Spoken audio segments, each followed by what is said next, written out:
merasa untuk saat ini sepertinya Bang Agus juga gak bakal lama lagi hidup di dunia ini ya. Jadi mohon dimaafkan kesalahan Bang Agus kalau Bang Agus punya salah sama kalian, karena Bang Agus ngerasa dari Bang Agus ini bahkan pergi dari dunia ini ya, karena Bang Agus ngerasa petanda-petandanya udah rasanya ada di Bang Agus. Semua pengacara yang mendukung Agus ada hadir di sini. Ya. Nah, itu Agus tadi ya. Nih, oke. Mungkin saya mau minta komennya nih masing-masing dari para pengacaranya. Nih, Mas yang di sebelah kiri saya pakai baju biru, kira-kira gimana, Mas? Optimisnya, Mas? Ya, terhadap optimis. kasus Agus. Yo guys, balik lagi bersama saya tentunya Uki Gawin. Nah, kita lanjut lagi dalam kasusnya Tenovi ya. Di sini ada beberapa berita info dari Tenovi, begitu juga mungkin ada si Sugus. Buat kalian yang kangen sama Sugus, yuk tonton videonya seperti apa ya. Nah, kita lihat beritanya bareng-bareng guys. Tapi sebelumnya bantu subscribe Uki Gawin ya. Kemarin kalian lawannya saya perempuan yang kalian anggap lemah, saya perempuan yang kalian anggap nothing, dan ternyata saya buktikan saya insya Allah bisa kuat menjalani ini semua walaupun kalian semua laki-laki katanya. Laki-laki Sebentar katanya. lagi ada yang pakai baju orange atas ucapannya yang sudah dilakukan terhadap saya dengan bukti-bukti yang ada. Semangat! Waduh, ini oren pas banget sama si Sugus ya. Nih akhirnya kita tahu kalau dia masih bisa melihat. Dia bisa dengan cepat mengambil jagung dan bisa tepat makan bagian jagung yang belum tergigit sebelumnya. Asli dia ini masih bisa melihat, belum total tidak bisa melihat. Ada 3 kali adegan menggigit yang tepat satu Indonesia kena prank katanya guys. Bisa melihat tuh, dia ke kanan ke kiri udah bisa melihat.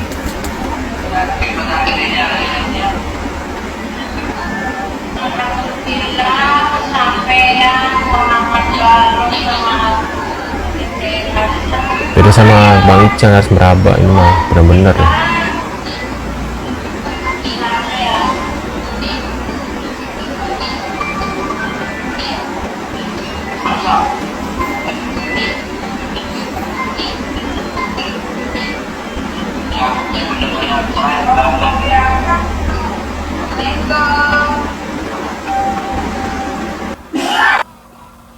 Karena aku kan ngeliat dia kayak di TV. Nih DJ di kafe milik Heri Kuncoro buka suara bahwa kabar Novi doyan dugem dan mabuk adalah benar katanya guys.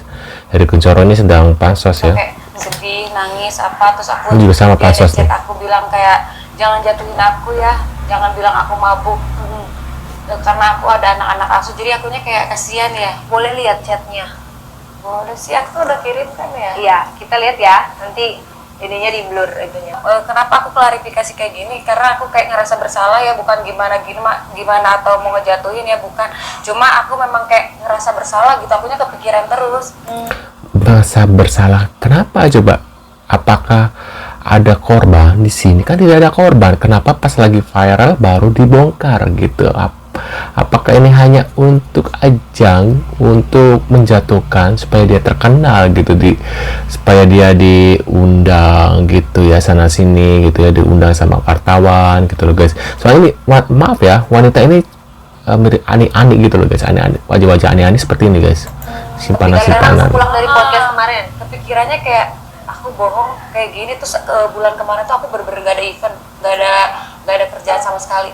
Nah itu karena nggak ada kerjaan makanya dia pansos gitu. Zaman sekarang kalau nggak pansos nggak akan bisa makan gitu ya guys ya. Waduh, si Mbak ini nggak mikir ya tampak ke depannya gitu. Hanya say. Benar. Cinta bertepuk sebelah tangan. Itu bapak-bapak ketahuan banget tidak disambut. Gayung tak bersambut, bapak-bapak itu. Bapak. Gayungnya nggak bersambut, say. Makanya jadi merong-merong ya. Nggak boleh gitu Pak, Bapak udah tuir. Udah tuir. Bapak udah tuir. Itu Novi anak muda. Ya. Kalau laki-laki udah tuir, udah nikah, masa nggak tahu malu sih udah punya istri masih mau sama anak muda? Gila aja kali. Gila aja lu. Gila aja lu, Ndre. Udah gitu cinta ditolak merong-merong. Nyuruh-nyuruh pegawai hotel buat ngomong-ngomong ke media, suruh berdiri, suruh ngomong, kelihatan banget itu kayak acting Pak. Pegawai hotelnya Bapak itu kayak Bapak kasih skrip, skenario suruh ngomong Pak. Sudah dibayar ya, biasanya juga ya para ani-ani itu kan ani-ani kalian ya, para simpanan om-om, sedangkan si Hair Kunchoro kan om-omnya ya, gadun-gadun yang ya seperti itulah guys ya. Waduh, terus kalian percaya dengan tanggapan para itu ya? Kita lihat lagi di video selanjutnya. Shalom teman-teman. Nah ini ada, ternyata ini alasan bos HK ya, Hair Kunchoro terus-terusan menjatuhkan pribadi dari Pratiwi Novianti. Bagaimana pendapat kalian guys ya? Kita lihat ya. Untuk kita semua, saya membaca komentar dari teman-teman atas video saya sebelumnya. Saya sangat berterima kasih karena banyak sekali komen-komen yang positif, banyak sekali doa-doa yang baik untuk kami tim hukum dari Tenovi dan juga Tenovi itu sendiri. Pada video kali ini saya ingin menyampaikan bahwa kami tim hukum daripada Tenovi akan tetap konsisten dan tegak lurus dalam memberikan pembelaan kepada Tenovi. Apabila kami mundur, saya secara pribadi yakin bahwa tim hukum yang saat ini bertahan adalah tim hukum yang mempunyai integritas yang tinggi, yang dimana tidak akan berbicara sesuatu yang buruk tentang mantan klien kami. Saya ingin mengajak kalian untuk berdiskusi sedikit. Sebenarnya apa yang menjadi alasan kenapa pihak dari Pak HK ini ingin sekali menjatuhkan Tenovi? Saya lihat bahwa kemarin Pak HK mengatakan beliau ini tidak ingin mencari pansos. Sementara kasus posisi awal adalah Pak HK ini merasa Tenovi menyebarkan isi chat antara Pak HK dengan Tenovi, sehingga itu membuat pertikaian di dalam rumah tangga Pak HK itu sendiri. Menurut saya, apa yang disampaikan ke ruang publik oleh Pak HK justru itu lebih berdampak negatif terhadap pribadi dari Pak HK itu sendiri, dengan mengatakan bahwa telah mengetahui Tenovi dari ujung rambut sampai dengan ujung kaki, kemudian menimbulkan persepsi publik bahwa adanya video sure di situ. Justru seharusnya lebih membuat pertikaian yang lebih besar ya di dalam keluarga Pak HK. Jadi Pak HK ini sendirilah yang menurut saya merusak citranya sendiri, merusak nama baiknya sendiri. Saya melihat bahwa ada maksud tertentu dari penggiringan opini, pemanfaatan situasi untuk menguntungkan pribadi seseorang, yaitu menurut saya pribadi daripada Apa ya? Dia maunya ini hanya singleton.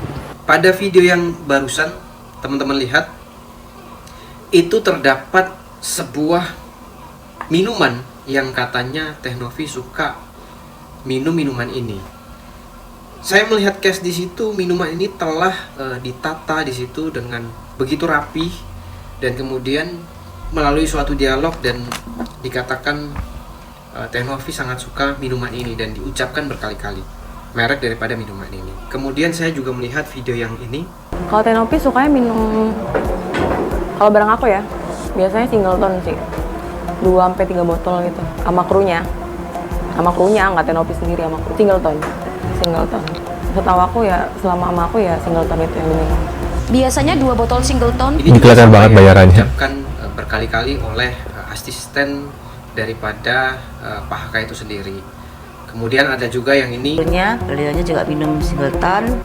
Nah, dari video ini kita sudah melihat bahwa ada tujuan dan maksud yang menurut saya ingin mempromosikan suatu produk di sini. Pada saat wawancara ada juga manajer ya daripada Pak HK ini yang kemudian menunjukkan lokasi atau tempat di mana Tenovi suka duduk pada klub tersebut, dengan kemudian lagi-lagi menyebutkan merek daripada minuman. Seperti kemungkinan singleton kalau duduk di seji meja sini. Artinya bahwa hampir semua yang muncul di dalam video ini, orang-orang yang melakukan klarifikasi itu menyebut merek daripada minuman ini. Yang saya pahami bahwa ini menjadi kesempatan atau momen untuk mempromosikan suatu produk atau suatu tempat. Jadi menurut saya ini sebuah momen yang telah dimanfaatkan oleh seseorang untuk memperoleh keuntungan. Pernyataan-pernyataan dari Pak HK ini sangat merusak citra dan nama baik daripada Teh Novi itu sendiri. Kalau teman-teman lihat, Teh Novi itu seorang wanita yang mempunyai tanggungan. Bagaimana kalau citranya dia ini rusak? Bagaimana anak-anak asuhnya yang sedang menjadi tanggung jawab dia? Bagaimana yayasan ODGJ yang ada? Mereka semua membutuhkan orang-orang yang membantu di situ. Jadi apabila nama baik dari Teh Novi ini rusak, ini akan sangat berdampak teman-teman. Kita lihat bahkan sampai malam pun Teh Novi masih live mencari uang ya di situ. Sebenarnya alasan yang menurut saya tidak masuk akal yang dikatakan oleh Pak HK ini, bahwa atas dasar isi chat yang beredar itu membuat Pak HK sendiri menjadi marah, rumah tangganya menjadi hancur. Apakah memang itu benar atau ada tujuan-tujuan lain? Nanti silahkan teman-teman bisa berpikir sendiri. Saya ingin teman-teman yang pro ataupun kontra silahkan menulis di kolom komentar apa yang menjadi pendapat kalian. Saya ucapkan terima kasih untuk teman-teman yang terus memberikan support dan telah mendoakan Teh Novi, mendoakan agar supaya kasus ini bisa segera selesai.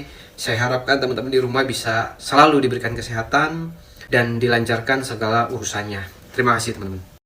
Nah, menurut pendapat kalian gimana nih setelah melihat berita ini? Kalian percaya atau tidak? Kalau saya tidak percaya, karena mereka sepertinya sudah dibayar sama HK ya. Apalagi wajah-wajah aneh-aneh seperti itu, saya tidak percaya. Kalau aneh-aneh itu gampang dibayar guys. Dibayar berapapun mereka pasti mau. Namanya juga aneh-aneh gitu ya.